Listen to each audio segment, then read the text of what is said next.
division trick. 5.27 divided by 10. See the number 10. How many zeros are here? 1 0. So on the point வந்து இந்த 1 வந்து இங்க இருந்து இங்க shift ஆயிடும்.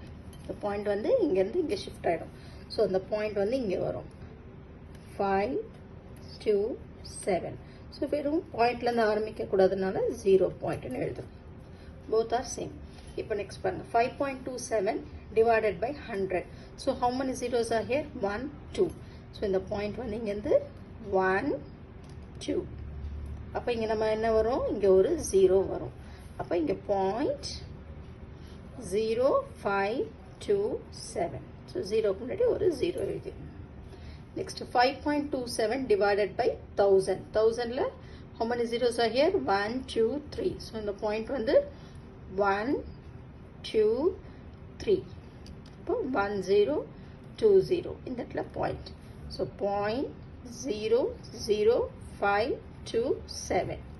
So first நம்ம இங்க ஒரு 0 போடணும். Next one 52.75 divided by 1000.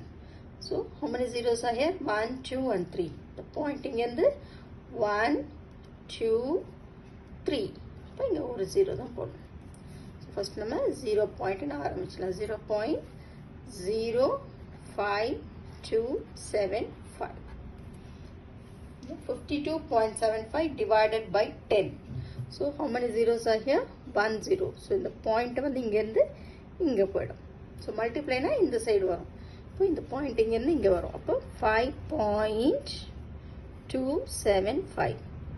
இதுல 0 போடணும் தேவையில்லை. இங்க 0ன்றது நம்ம பாயிண்ட்க்கு முன்னாடி எந்த நம்பரும் இல்லன்றனால நம்ம 0ன்னு போட்டுருக்கோம். அப்போ இங்க என்ன வேல்யூ வரும்? 5.275. So find the answer for this.